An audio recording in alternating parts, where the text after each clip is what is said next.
Good evening. I love South African alternative music, especially when? On a Wednesday. Welcome home, all five of you who said that.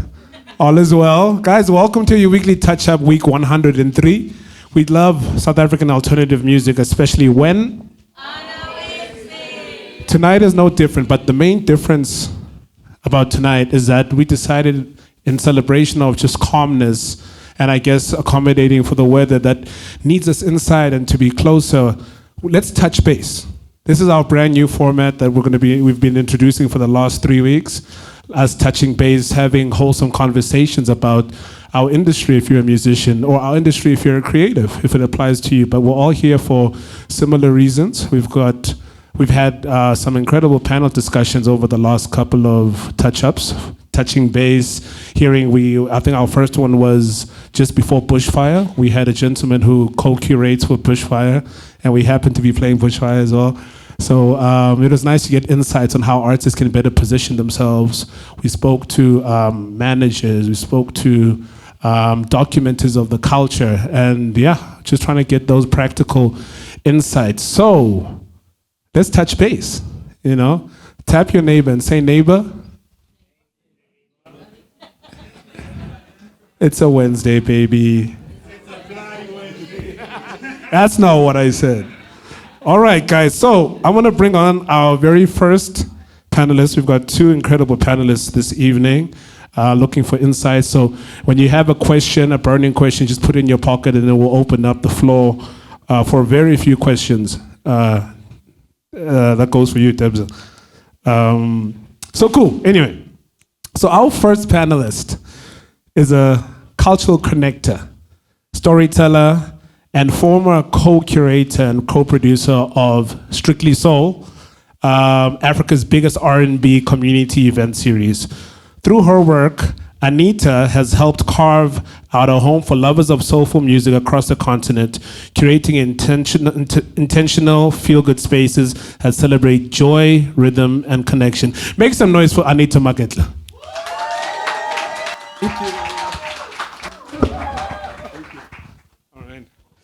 And for our second panelist, we have an artist who, I don't know how long we have her in the country.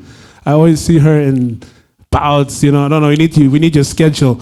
Ladies and gentlemen, Mpho the GVN is a South African-born singer-songwriter and genre-bending force rooted in both London's creative pulse and South Africa's rich musical legacy. We don't even need to mention this, but Okay, I have to. Daughter of legendary musician Sipho Hotsticks Mabuse, Mpho has carved her own lane with a sound that fuses soul, pop, and sharp lyricism. Make some noise for Mpho the GVN. There we go. Oh, we should hug. All right, so I think I can use both mics, right, gentlemen? Yes. Fantastic. There's yours. Cool.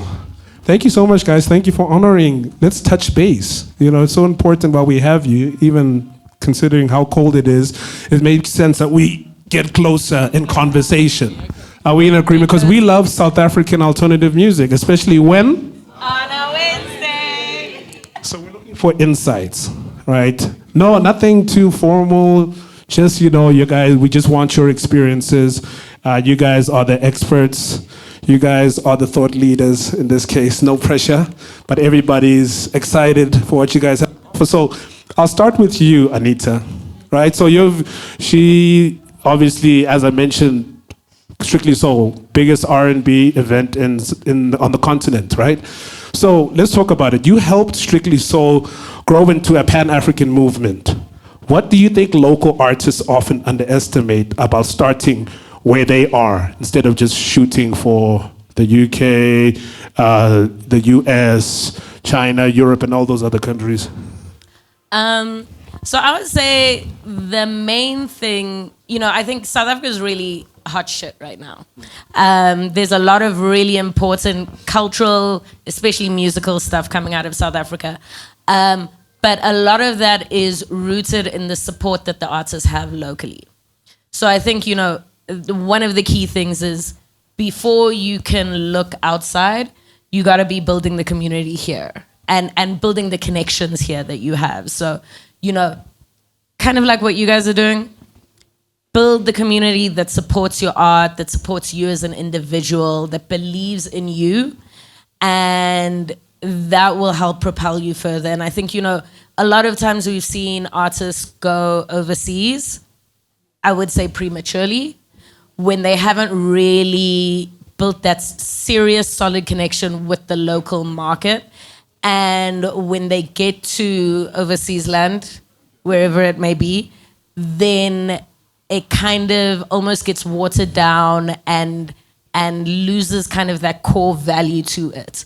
So I think the main thing is build that community, build that vibe that is linked to your South Africanness, because that is really, really, from a cultural perspective, it's really valuable when you travel.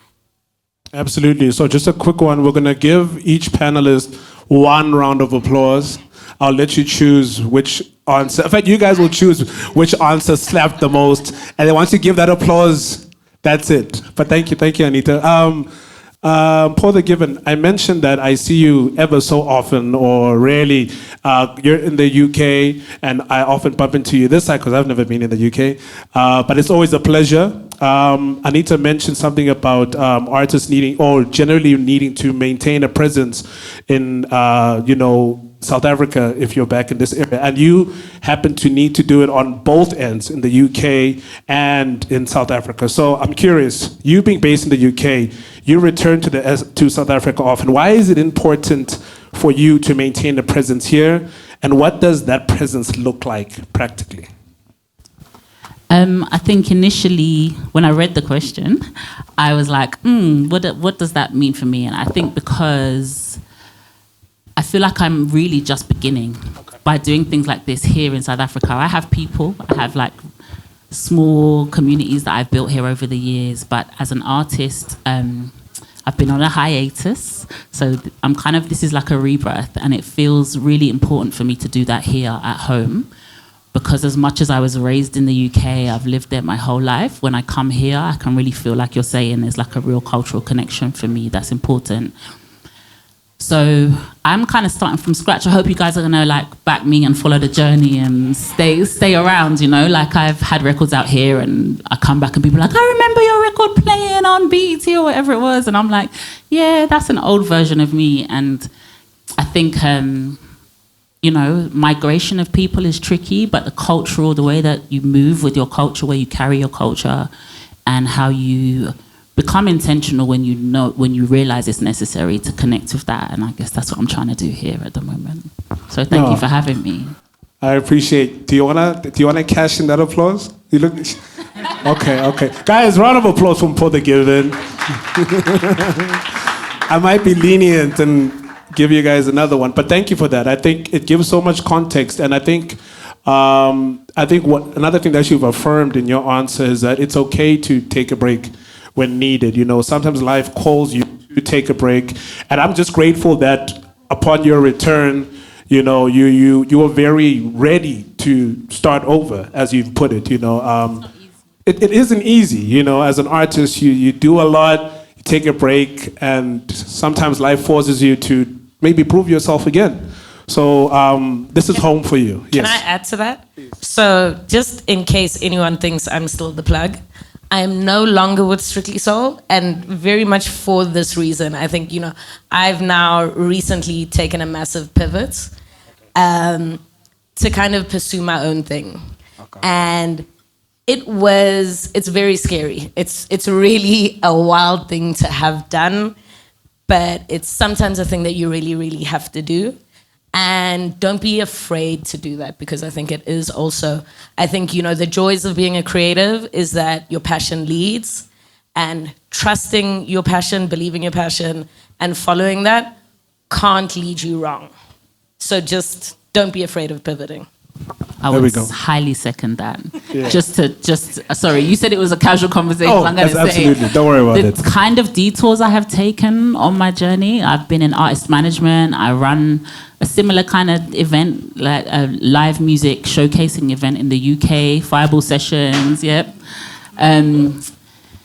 You know, I've done a lot of other things where I'm supporting other creatives, but eventually, if it's here and it's in your heart and it's your passion, something calls you back, and you just have to find the courage. Shout out to my girl who reminded me that the other day. You have to find the courage just to put one foot in front of the other again and just keep following what you believe is like yours in your heart and in essence, you know. Thank you. Did we already give you your applause, right? Okay, no. Hold on. Okay, no, thank you. Thank you so much for that, guys. I think it's important to remember the human aspect, and you guys are just reminding me of that. Anita, we as much as you've pivoted, we can never unstrictly soul you, right? So your insights are there forever. So I want to ask you, you know, for a lot of artists who are also very much early in their journeys, you know, from the lessons that you've learned, what are some of the key elements you look for when selecting artists for regional Strictly Soul events? What makes an artist truly fit that culture? So again, I think it is down to kind of really representing what it is you're about. Like, the things that are valuable to you are valuable to other people. I remember Akio used to always say, you know, in a city of 10 million people, 20 million people, to fill a room, you only need what? 100 people, 200 people, 300 people. That market is definitely there. That crowd is definitely there. You just have to learn how to find those people. I think, you know, social media has given us a really great tool to tapping into different spaces and finding your kind of your tribe, as they like to call it, in different spaces. And I think the main thing is you just got to reach out, connect. That human connection will always make such an incredible difference. And creating the type of connections that are based in your art, where people believe in your art, believe in what you're trying to build as a creative, but then also being the type of person that they want to support, being a genuine, honest, trustworthy, reliable person makes you the type of person that, regardless of your creativity, they want to support you. Those two together will give you lifelong supporters, like lifelong friends, the type of people who will be ride or die with you from debut mixtape all the way to Grammy stage type chats. So be real and be truly connected to what really matters to you, and you'll find those same people. Thank you, Anita. On the topic of connection, you know, being where you are right now, Mpho the GVN, where you've got the opportunity to almost quote unquote rebrand, right? You know, maybe you've identified that, okay, cool, in this level of my career, I need to almost pivot, as Anita said, you know, in whatever direction it is, be it sonic. So you're obviously looking with a little bit more intention, having done this before as many times as you have, having experienced everything that you've experienced. In what ways would you say living abroad helped you see your South African identity more clearly or differently in your art? That's been a really difficult journey for me, if I'm honest. I grew up in an era where I think people really romanticize what it means to be African, and everywhere you went, when they want to represent African women, it's like you have to be wearing a head wrap, you have to be wearing traditional clothes, and I didn't identify with that because that's not how I was growing up, right? And I feel like what that does is that reduces what it means to be African, and I'm not really for that. I think that we, as African people globally, are the source of so much that we should really be able to own the breadth of that. And that means that in the journey, when you are pivoting, you have options. Do you know what I mean? Like my kind of big project where I was signed, it was quite a pop project, kind of alternative pop, like vibes. And I've grown up, I've matured. There's other things that I've had in my life that mean like I want to change the sound. And I think as an artist, that's your prerogative. And you have to own that. And you have to own that you're a human being first, and that you're a human being on a journey. And it's that part of you that is going to connect to the other human beings who are the listeners, the supporters, the radio people even like the bots in the labels or whatever. Like, they're people too. And if you are authentic, like your real self, show up as honestly in your music and in what you're doing for where you are, then you'll find the people who resonate with that. And anything else is like a heartbreaking journey to try and push yourself on, honestly speaking. Thank you so much, Mpho. I like the idea of ownership a lot, especially in a time where a lot of the things, I mean, our clothes as well, we don't really own them. And I like to say that as an artist, the thing you own the most is the thing that comes out of you in whatever capacity you interpret that in. Whether you've taken in information over the years, however you interpret it, by virtue of it coming from you makes it yours, right? So I guess with ownership in mind, what does cultural ownership look like in Africa today? And how can young artists be more intentional about their contribution to the continent's creative identity? Anita. Okay, so I mean, I've spoken a bit about being kind of honest and kind of true to what really matters to you. And I think in addition to that, I think, you know, you have to treat it incredibly professionally. I think there's a lot of people who kind of coast and assume that the talent alone is gonna be enough. Where there's like so much groundwork required into turning like the idea of being a creative into being a professional working creative. And that means stuff like, you know, learning how to do stuff like elevator pitches, where if you meet someone who is important to you and who you think can potentially help get you further in your career, you need to be able to tell them what it is that you're trying to do in a single sentence. You need to be able to, if they say, what can you tell me about your brand? You need to be able to pull up that Canva and show them a 10-slide breakdown of what it is you're doing. You need to, if someone's like, oh, I have money and I'm looking for something to invest in, you need to be able to almost on the spot, maybe say, listen, give me an hour and a half and I'll send you something. Those are things that you need to be working on and developing when the pressure isn't on. You can be sitting in your bed on a cold day with your feet on the hot water bottle and working out what it is that your vision is. And that constant work on it, that constant trying and evolving and iterating is what will get you further. It makes people believe that you are serious. And then when it comes to things like performances, events, whatever it is, you have to be willing to put in the extra time. You know, let's say if you're a DJ, arriving 5 minutes before your set doesn't cut it. Be there, if you're really trying to impress people, be there from the beginning of the event so that you can talk to people, you can network, these are all part and parcel of being a professional creative, is being professional about your creativity. Yeah. Thank you. How many of you guys, oh, yeah. Is that your first one? Oh, nice, congratulations. Creatives, musicians, how many of you guys are on LinkedIn? I'm just curious. LinkedIn? Why? There we go. No, what did you say? What did you say? You said, there we go. I like that. Guys, LinkedIn is great. It's my favorite platform. People like to assume it's not for creatives, but Instagram's for creatives or whatever. But LinkedIn is really where the bridge between creatives and business people and corporates are. And you can learn a lot about how to articulate, as Anita was saying, how to articulate and speak about your artistry in whatever, I mean, they call it what, corporate language. And I think it's important because on LinkedIn, you can break down your thinking.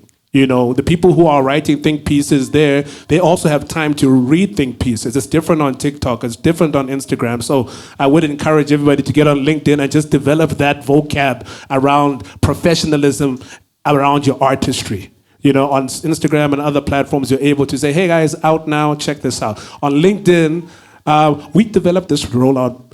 You break it down. It's such a nice opportunity for you to also get used to people seeing the process, but people who are also professionals in that capacity. So yeah, I just wanted to point that out. Thank you for, yes, you wanted to say something? Can I just say in that regard, you know, my first career out of university was in advertising.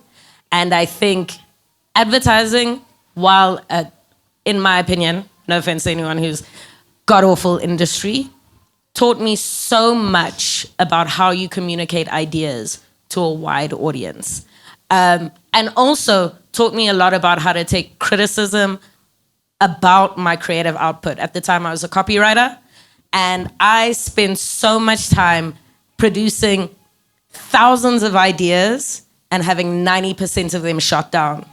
And, you know, maybe a handful of them for every pitch that we worked on, every brief that we worked on. A handful of them got pushed through and got developed.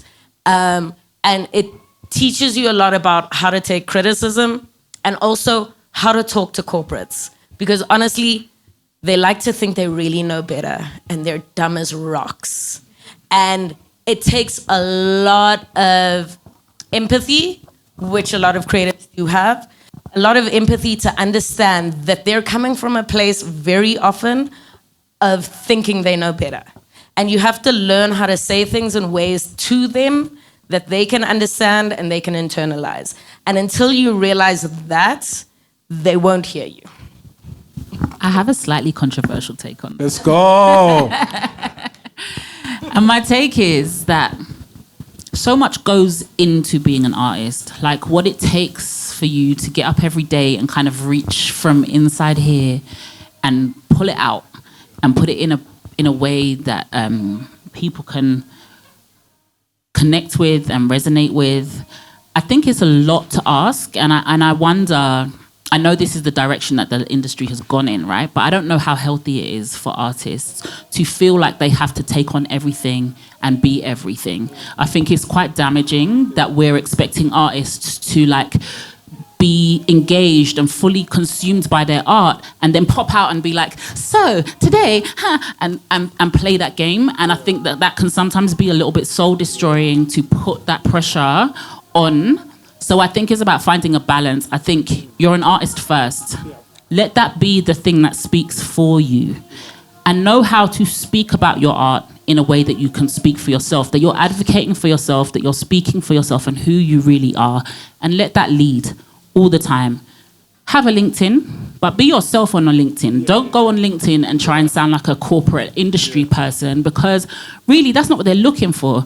They're looking for the art. They're looking for the artists, and they're looking for that to resonate with them. And I say that from the position of having stopped being an artist for a while and been a manager and taking care of artists who I'm like, I can see how you struggle to articulate that. And I take on that role of being the in-between person. So I would say, more than learning how to do all of the things, find your people, build a team, build people who really understand you, really understand who you're trying to be and who you're trying to speak to, and are able to have that empathy for the people on the other side of the line that need communicating with. Do you know what I mean? Yeah. And no man is an island. You cannot do this alone. Like, no matter how much you might think, you see Beyonce, she's like, I'm a boss bitch out here. She's like, got teams, not just one. She has PAs, plural. She has like, do you know what I mean? So find your people. And at first it's hard. It might just be one person who's like, I really fuck with you. Like, I really, really do. I really get what you do and I believe in you. And they might not have all the skills, but they might be willing to learn with you, alongside you. So I'd say do that first. And then build the other things to fill in the gaps. That's what I'm gonna say. Thank you, Paul. Thank you. So I was smiling because I like that you prefaced it by saying it's a controversial take, right? I'm of the belief, so I've got this idea of the modern artist to be the artist-entrepreneur. Right, which would require them to at least know all the roles that need to be played in, the business of their artistry. Just because I'm tired of, artists being statistics, signing wrong deals, because people have taken advantage of their ignorance, or So I always believe in upskilling artists to know at least the business of their artistry, how managers are making money, how publishers are making money, because there's no reason why artists' check is so much smaller than everybody else's, and the industry is built off the back of artists, you know. So it's really about sustainability at the end of the day. And if the artists don't take it into their own hands, then, you know, you're just going to be a statistic. But it's always art first, then you focus on your positioning. Art first, then you focus on your positioning. So I guess I've got one last question for you before we open the floor, Paul. I don't know your reason for moving to the UK. Can you just quickly, briefly break that down to me? And how long ago that was? I was a child. It was a long time ago. I'm a goggle out here, guys. So, like, seriously, it was a long time ago. My parents were essentially exiled. So I didn't have a choice. It wasn't, you know, it was something that, I was taken as a child. And so as a child, you knew that you wanted to move to the UK. I mean, you know, no, I'm kidding. Okay, as fine. As a child, cool. I knew it wasn't always going to be home. I can say that much. I'm with you. So there's artists who probably might look at you and feel like, okay, cool. If we have to follow the Mpho the GVN blueprint, it means let's move to the UK. Not knowing that, again, the way you had put it. So I guess if you had to demystify a little bit, what advice would you have for artists who may be tempted to leave South Africa for the global stage? How do you know when you're ready? And what should you bring with you? Just maybe based on your experience, even outside of artistry. I'd say in this current climate that we're in, where we have you know, social media, you're able to access audiences globally. Either you or somebody who's in your team, keep an eye on your stats. Like, are people listening to you in the UK? Are people listening to you in Europe? Is that where your audience is? And if not, try and think about other artists that you might position yourself next to. Outside of my artist role, I would do this really cool kind of exercise called a market positioning map, and it looks at like you, where you are, where are the other people you consider to be your peers, even if they're far ahead of you but musically, and think about where their audiences are. And if you're not engaging with those audiences, how are you going to engage with those people before you decide you're going to leave? But back to what Anita said in her first question, I think the key thing is you have to ground yourself in what is your like core identity and hope that you can build connection with people outside of that. And I've seen it from that side too. We have a whole industry of artists who only really sell in the UK. It's only now that people like Central C, like the UK music scene has been strong for a long time and nobody's really known about them, you know? So like, it takes time for movements to build. It takes time for art forms to kind of like find their way. And if you're part of that journey, whether you know, pick yourself up and go somewhere else. And there is this story, this kind of idea that sometimes people love you more somewhere else and then you have to build there. And that can be true depending on the kind of music or art that you're making. That can be true. But it's a huge risk to take if you haven't done the groundwork or if you haven't really tried to build your community, build your audience, build your people here who are going to be the people you come back to if it doesn't work out. That's the core thing. Thank you so much, Mpho. I've got this beautiful quote: create the things you wish existed. Yeah. So if it's not here, don't assume it's there either. Create it, let it exist, and then pivot. Right? Make some noise for our incredible panelists. Thank you. So I'm going to take 3 questions. I'll see if we have time for any more afterwards, but let's take 3 questions for our incredible panelists, and let's tickle their brains. Is that the expression? Is that an expression? Tickle brains? Pick their brains. Oh no, they don't have questions. It's fine. No questions. Oh, they are. There's 2. Hi everyone. Hello. My name is Africa, and my first and only question, I assume, what does it mean to be a multidisciplinary artist in this time for you guys? Because you did mention that you've pivoted and you're venturing into different things, but how do you know when to focus on one thing and kind of sort of drop that project and park it rather, and then focus on something else? Like, what does that mean to you guys in being an artist? Thank you.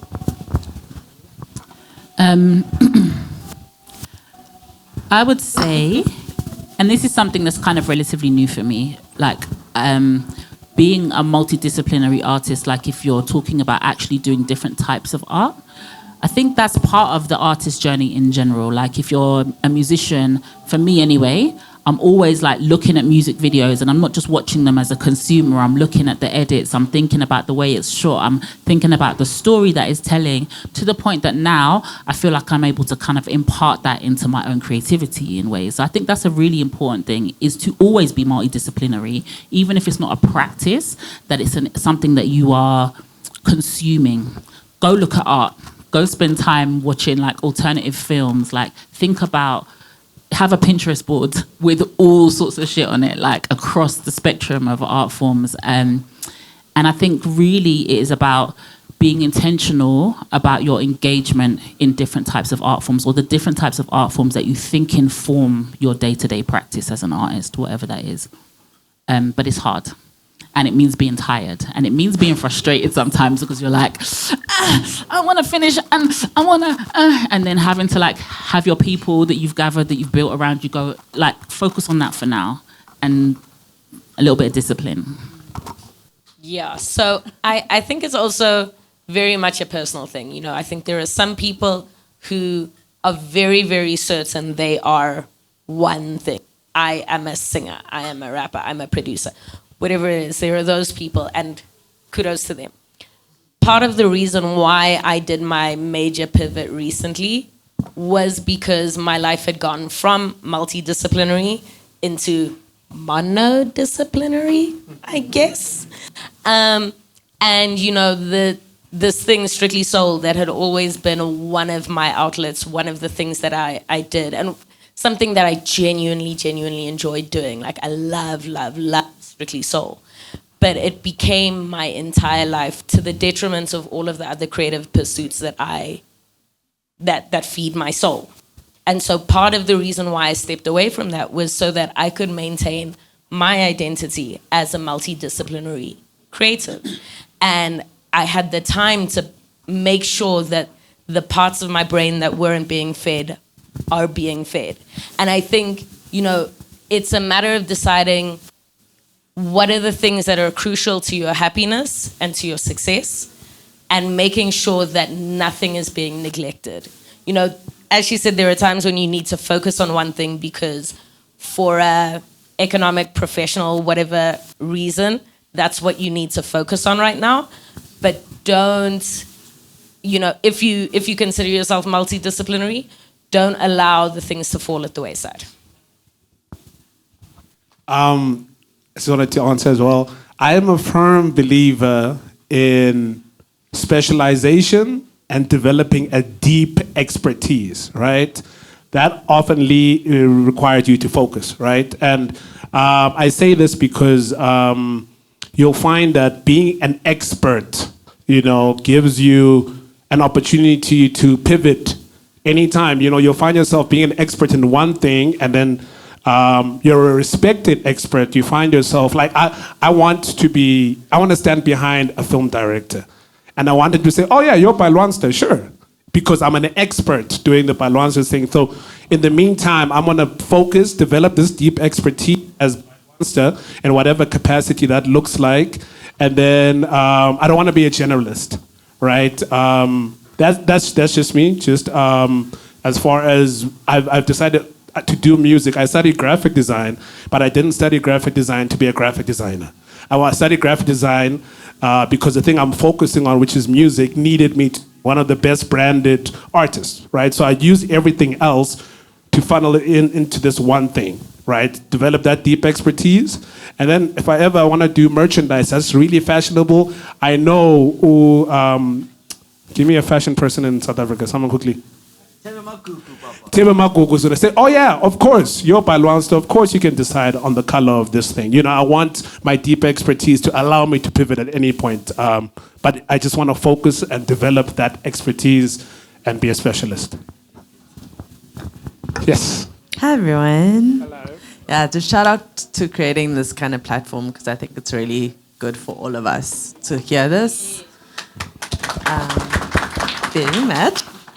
And also just like for your insights today. I think that both of you are at like similar points your journey, even though you do different things, and at this moment of like pivot or rebirth, whatever you want to call it, which I think takes so much courage and bravery. It's like big adult things.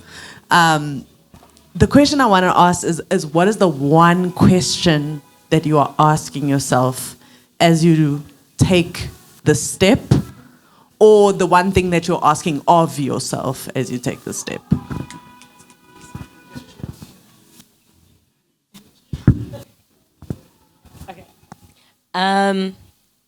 I think probably the question I asked myself, I mean, it took me a really long time to decide to take this pivot. And this is my 4th career pivot. In my life, I'm a big pivoter. But I spent a lot of time asking myself, are you sure? I talked with my mom. My mom is one of my best friends. I sat with her endlessly, and my best friends and various people who are incredibly close to me and who I think understand me as well, if not better than I understand myself. And I unpacked whether I was sure. I think, it's a really scary thing.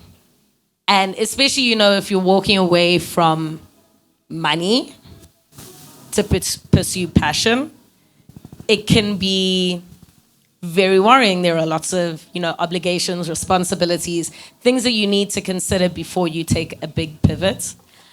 And, I think you have to make sure that you're doing it for the right decisions. You're not doing it because you're upset or you're angry or it can't come from a place of running away from. You have to be running towards something. And I think making sure that you're confident in your decision, making sure that you believe in your next steps, I think is really, really important. I would say the question that I am asking myself and of myself is, how would I feel on my deathbed if I left this undone? That's it, basically. How am I going to feel on my deathbed if I leave this undone? And yeah, that's kind of like when you think about it like that, when you think about the gifts that you're given, if they go unused, how you're going to feel when you look at yourself, you look at your life, you look at the people that you could have impacted, and you know that that was the kind of responsibility and mantle that you're carrying, and you didn't do it. What's scarier, that or the step that you have to take to go forward and do it? So...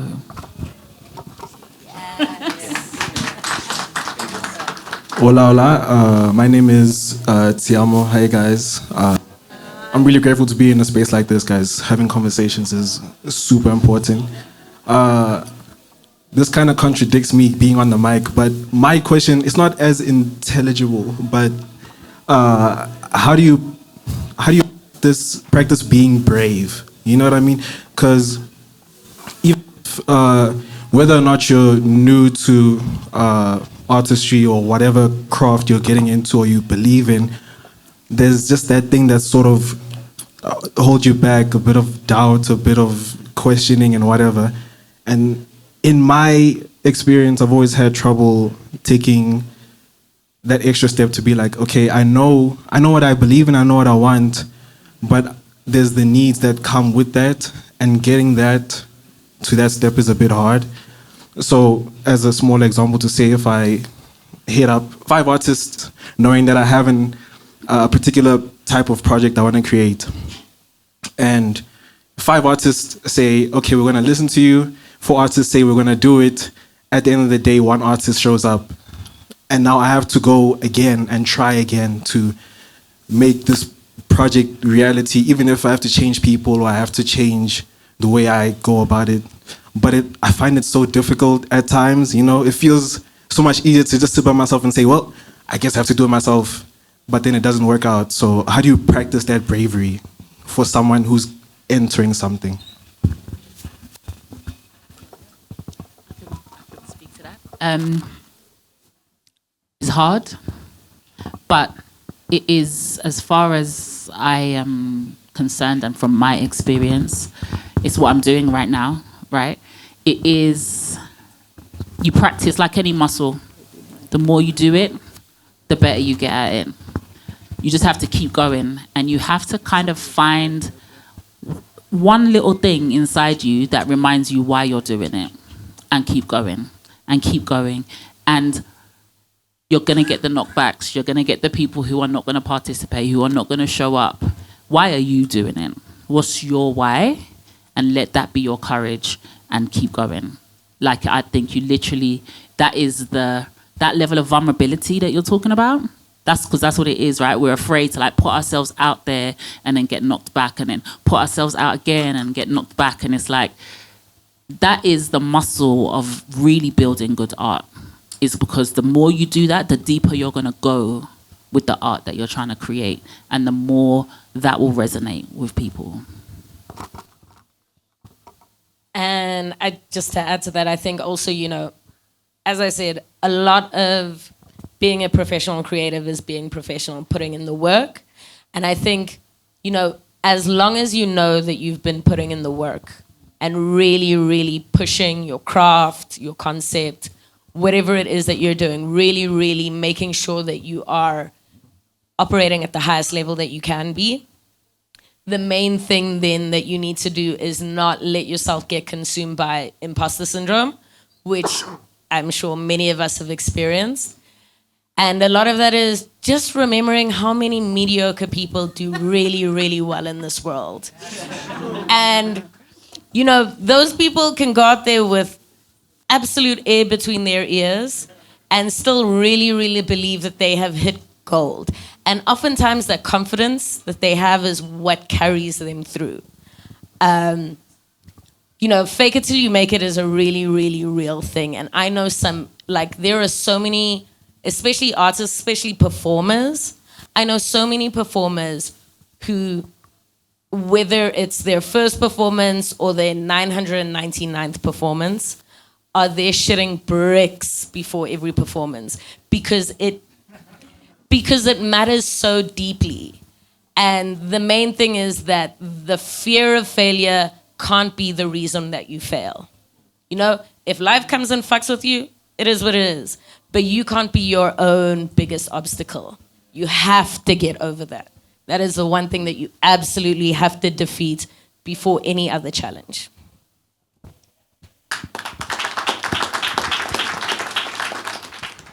Sorry, just a brief thought. I found myself doing this, you know. There's the things, I have to learn bravery, right? And then I just do that because, unintentionally, because the thing that is making me do this is the fact that, you know, sometimes your life has to depend on it, you know. It's almost like a privilege, a weird, morbid privilege, I feel like, you know, I found myself having that.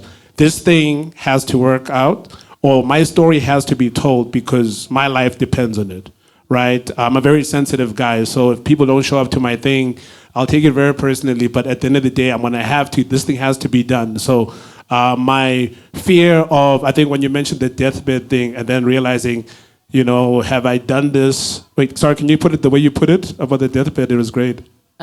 When you're on your deathbed, how will you feel about not having done the thing that you... There we go, right? So that's usually something that pushes me past, you know, the even the fear of failure. It's like, you know, in my mind, I'm not gonna fail because this thing has to work out, you know, because rent needs to be paid or whatever, you know. It almost, that's why I'm saying I've almost bypassed the need to be brave, because I don't think I have the luxury to not have this thing not work out, you know. So again, it's a very weird privilege, but you know, that's why we do your weekly touch-up. We wanted, as alternative musicians, to have a fighting chance. So we created something that we wished existed, and now we are 103 weeks into this that thing nobody asked for. We asked for it, you know, and there was no, oh no, the first days, just our friends. we still carried on the next day because, this thing's gonna grow bigger than us, and then, the music's gonna have a fighting chance. So it's really about, the stakes. The stakes, how high are they? I don't want anybody to throw themselves into risky situations for the stakes, but sometimes it's these stakes that require you and force you to be brave, without your consent even a lot of the time. You just find yourself doing something, someone from a distance like, oh, you're very brave. And you're like, what? Don't we all have to do this? So that's where I'm operating from. So you just need to look internally, like how much does this mean, this working out mean to you? And yeah, create the things you wish existed. Okay, last question. And I won't answer this time because I talk a lot. Hi guys, I'm Shoni. I wanted to ask, so I walked in on the topic of, multidisciplinary, being able to pivot and having as many sort of arms to work with. Like yourself, bro, I actually studied graphic design as well. Music, but being multidisciplinary, sometimes I feel kind of it puts pressure on the things that you're trying to bring this world, maybe because it comes with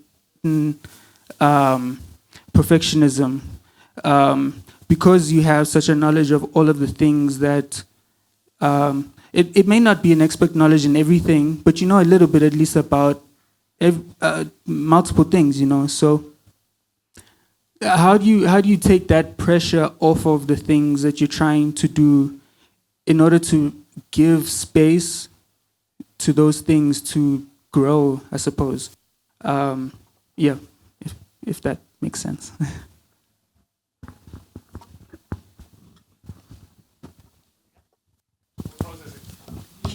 I think it's the same, like he walked in after you guys answered this same question from her, like, yeah, so it's up, yeah, how do you focus your attention? I think the perfectionist part is the part that's different to that question, and I think it's an important question because it's a beast, that perfectionist thing. I suffer from it hugely. Pardon? Oh, no. Yeah.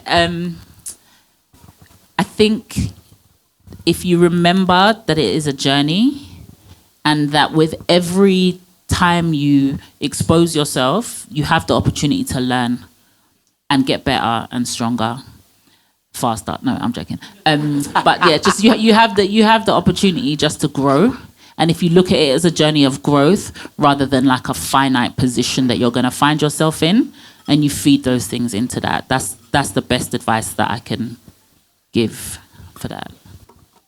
I would say, one of my favorite sayings, don't know where it comes from, is don't let perfect be the enemy of good, is absolutely one of my favorite sayings, because I feel like very often the hyper focus on perfection means that you are too scared to move forward at all. And, at this, most of us, actually, I don't think any of us at any stage of our lives are really going to be masters of our craft. You may get great recognition, you may be very skilled, you may have tons of experience, but there's always a further level of mastery that you can achieve. And I think if you're obsessed with being the absolute pinnacle, you never get the opportunity to build and grow as you go. So I think, it's sometimes you gotta learn to thrive under pressure because life is full of pressures, but don't necessarily put too much pressure on yourself because it can be hard to live up to. And again, we can be our own hardest critics, and sometimes you gotta just actually give yourself a chance to just be and build and create, because that is what's supposed to come naturally for us. And if you're fighting yourself at every step, it's going to be really hard. So yeah. And that's it. I just want to say, before you clap, just do your best, bro. Do your best. Think of it as an exam. In an exam, however much you studied will show when you've submitted, and that was your best at the time. You're still going to keep writing exams. You just have to submit those exams, otherwise you fail.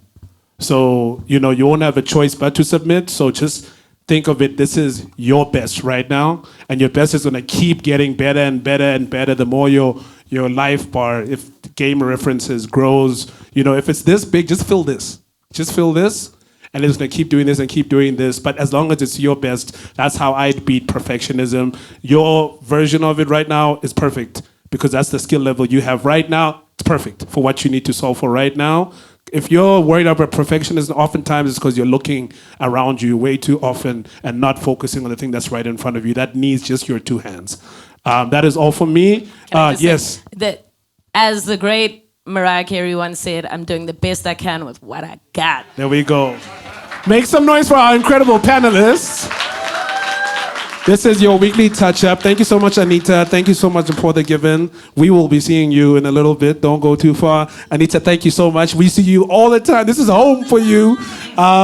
So yeah, guys, this is your weekly touch-up, week 103. We just touched space because it's important, but we're not done because later, you guys already know why we do this, because we love South African alternative music, especially when...